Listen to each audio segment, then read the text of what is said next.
আপনারা লাঠি মারলেও আমরা সবসময় পুলিশকে ফুল দেব, এটাই আমাদের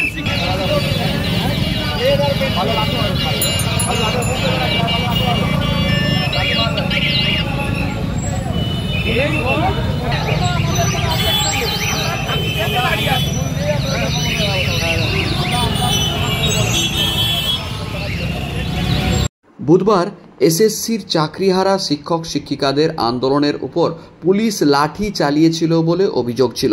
এবার তারই পাল্টা মেদিনীপুর শহরে প্রতিবাদী মিছিল বের করল শিক্ষকদের আরও একটি সংগঠন সংগ্রামী যৌথ মঞ্চের পশ্চিম মেদিনীপুর জেলা শাখা। এবার তারা আন্দোলনে নেমে মেদিনীপুর শহরের কালেক্টরেট চত্বরে কর্তব্যরত পুলিশ কর্মীদের গোলাপ দিলেন পাল্টা। অর্থাৎ বুধবার পুলিশ যে লাঠিচার্জ করেছিল শিক্ষকদের উপরে বলে অভিযোগ ছিল, সেই হিসাবে তার উল্টে কটাক্ষ বলা যেতে পারে বা প্রতি আন্দোলন বলা যেতে পারে স্বরূপ প্রত্যেক কর্তব্যরত পুলিশ কর্মীর হাতে একটি করে গোলাপ তুলে দিলেন। তারা জানালেন, কালকে লাঠিচার্জ করেছিলেন, আজকে ধন্যবাদ জানিয়ে গোলাপ দিলাম। এটি যে পরোক্ষে কটাক্ষ আন্দোলন তা বলার অপেক্ষা রাখে না। এদিন আন্দোলনরত শিক্ষক শিক্ষিকারা তারা জানিয়ে দেন, কোনোভাবেই সিভিক শিক্ষক নিয়োগ করতে দেওয়া হবে না।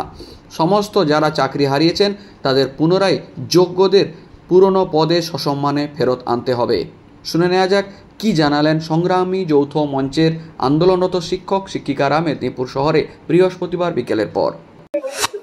যে সুপ্রিম কোর্টের একটি রায়ে এই সরকারের দুর্নীতির কারণে এবং এসএসসির অপদার্থতার কারণে যোগ্য অযোগ্য মেধা তালিকা আলাদা না করার কারণে কি অনেক যোগ্য শিক্ষক শিক্ষিকা শিক্ষাকর্মীর চাকরি সুপ্রিম কোর্ট বাতিল করে দেয়।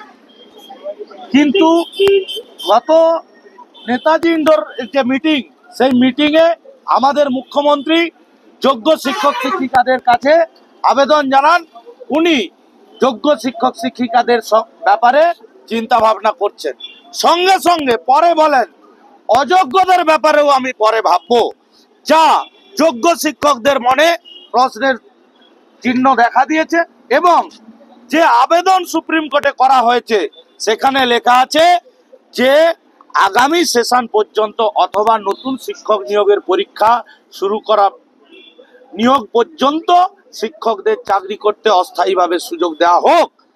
সমস্ত শিক্ষক শিক্ষিকা দাবি জানাচ্ছে, আমরা অস্থায়ীভাবে বা সিভিক বা ভলেন্টিয়ারি সার্ভিস করতে চাই না। আমরা শিক্ষার আঙিনায় শিক্ষার্থীকে শিক্ষা দিতে চাই স্থায়ীভাবে। আমরা যোগ্যতার সঙ্গে মেধার সঙ্গে চাকরি পেয়েছি। সেই দাবি নিয়ে সারা পশ্চিম বাংলার সঙ্গে সঙ্গে কলকাতার কসবাতে ডিআই অফিসে যোগ্য শিক্ষক শিক্ষিকারা গিয়েছিলেন তাদের দাবি দাওয়া জানাতে। কিন্তু অবাক বিস্ময়ের সঙ্গে লক্ষ্য করলাম যে অপদার্থ পুলিশ যারা টেবিলের তলায় লুকিয়ে পড়ে, তারা আমাদের নিরীহ শিক্ষকদের উপর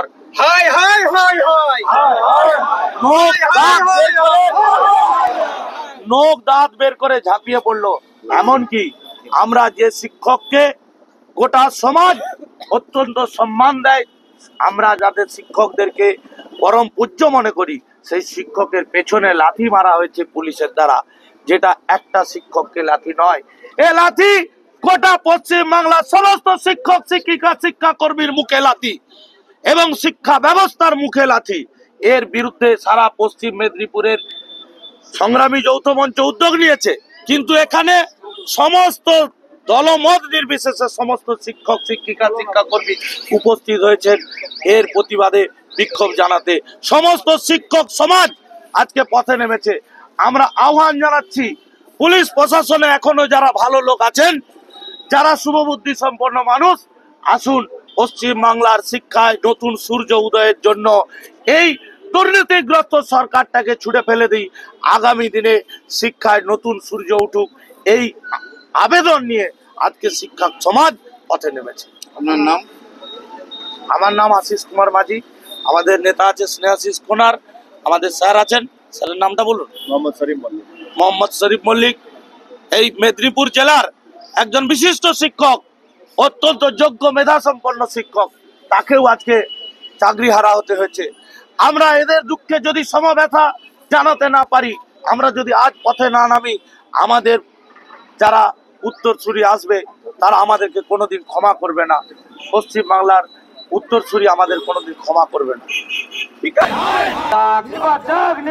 দুর্নীতিগ্রস্ত এসএসসি ও পর্ষদ নিপাত ডাক। শিক্ষকদের উপর নারকীয় সন্ত্রাস চালালে কেন পুলিশ? গতকাল যোগ্য শিক্ষকদের উপর নারকীয় সন্ত্রাস চালালে কেন পুলিশ মন্ত্রী চলে যাবে? জবাব সময় দিতে হবে। সংগ্রামী যৌথ মঞ্চ যোগ্য শিক্ষকদের হয়ে লড়াই লড়বে। সংগ্রামী যৌথ মঞ্চ যোগ্য শিক্ষকদের হয়ে লড়াই লড়বে। শ্রমের নামে শিবির টিকার নয়, যোগ্যতায় অর্জিত অধিকার ফিরিয়ে দিতে হবে। সরকারি স্কুলগুলো লাটে করা সরকারি চক্রান্ত নিপাত ডাক। সরকারি স্কুলগুলো এসএসসি ও পর্ষদ নিপাত ডাক। দুর্নীতিগ্রস্ত এসএসসি ও পর্ষদ নিপাত ডাক।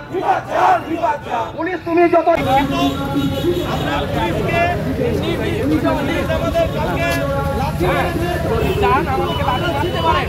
আমরা ফুল দেব, আপনারা লাঠি মারলেও আমরা সবসময় পুলিশকে ফুল দেব, এটাই আমাদের শিক্ষা।